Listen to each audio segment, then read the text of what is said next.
हाँ, क्लास 11 के केमिस्ट्री जो यूनिट 2 को मैं अब आगे बढ़ा रहा हूँ। तो पिछले वीडियो में मैंने बताया था Rutherford's alpha particles scattering experiment. मैंने उसने जो सोने के पतली पन्नी पर अल्फा कणों का बौछार किया तो उसका क्या ऑब्जर्वेशन मिला। इस ऑब्जर्वेशन के आधार पर रदरफोर्ड ने परमाणु का जो मॉडल दिया, यानी परमाणु को जो उसने समझा, वह इस तरह है। उसने क्या बताया कि the positive charge and most of the mass of the atom was densely concentrated in extremely small region. मतलब हुआ कि जो धन आवेश है और पूरे एटम का जो मास है, द्रव्यमान है, वह बहुत सघनता से जमा रहता है एक बहुत छोटे से क्षेत्र में, है ना। इस क्षेत्र को हम लोग न्यूक्लियस कहते हैं। क्या कहते हैं? न्यूक्लियस, यानी इसको हम लोग नाभिक कहते हैं। उसका कहना था कि परमाणु का जो समस्त द्रव्यमान है और उसका धन आवेश उसके बीच में एक बहुत छोटे से क्षेत्र में होता है। जैसा कि पिछले वीडियो में मैंने बताया था कि नाभिक का आयतन जो होता है वह परमाणु के आयतन की तुलना में नगण्य होता है। तो उस बहुत छोटे क्षेत्र को रदरफोर्ड ने नाभिक कहा था। ठीक है।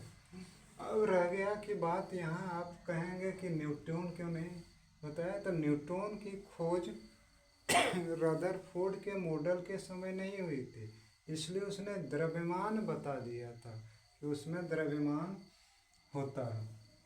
दूसरा है कि all electron in the atom moves around the nucleus in a certain पथ। जितने भी इलेक्ट्रॉन होते हैं वह न्यूक्लियस के चारों ओर एक सर्टेन, यहाँ कर देते हैं सर्कुलर,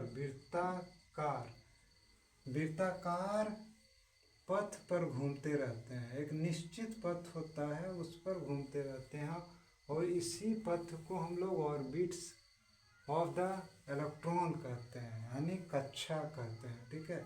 तो एक कक्षा, दो कक्षा, तीसरी कक्षा, चौथा कक्षा, जिसको हम कि एल, एम, ये सब से हम लोग डिनोट करते हैं। और तीसरा क्या है कि electron and the nucleus are held together by electrostatic force of attraction. ये इलेक्ट्रॉन और न्यूक्लियस एक दूसरे से एक कठिन, मतलब मजबूत, स्थिर वैद्युत आकर्षण बल से जुड़े होते हैं। इसलिए न्यूक्लियस से ना इलेक्ट्रॉन अलग हो पाते हैं, ना इलेक्ट्रॉन से न्यूक्लियस अलग हो पाता है। ठीक है।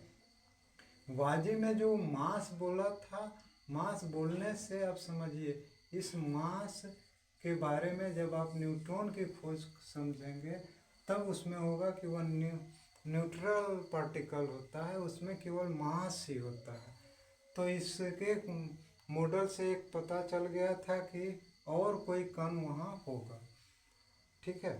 और जब ये इलेक्ट्रोस्टैटिक फोर्स की बात की जा रही है तो जब आप आयनिक बॉन्ड पढ़ेंगे तब पता चलेगा कि आयनिक बॉन्ड में किस तरह इलेक्ट्रॉन को ले आने में या ले जाने में किस तरह की समस्या होती है, तो वह समस्या क्यों होती है। देखिए, हर एक बड़े आदमी की थोड़ी मोड़ी कमियां होती है। रदरफोर्ड ने भी जो मॉडल प्रस्तुत किया था उसकी क्या कमी थी कि रदरफोर्ड बताया था कि जब इलेक्ट्रॉन वृत्ताकार कक्षाओं में घूमते रहते हैं तो वह एनर्जी को रिलीज करते हैं, यानी ऊर्जा उत्सर्जित करते हैं। जब ऊर्जा उत्सर्जित करेंगे वह तो ऊर्जा का स्तर डाउन होते जाएगा और हर एक इलेक्ट्रॉन अपने पीछे की कक्षा में आता जाएगा और अंत में वह नाभिक में गिर जाएगा और नाभिक विखंडित हो जाएगा और स्थिर हो जाएगा। जबकि हम जानते हैं कि किसी भी परमाणु का जो नाभिक होता है वह स्थिर होता है। ठीक है। तो अगले वीडियो में मैं आपको पहले न्यूट्रॉन की खोज के बारे में, उसका प्रॉपर्टी के बारे में बताऊंगा। प्लीज़ अगर हमारे वीडियो से आपको मदद मिल रहा है तो प्लीज़ लाइक और सब्सक्राइब कीजिए, यही मैं आपसे उम्मीद रखता हूँ।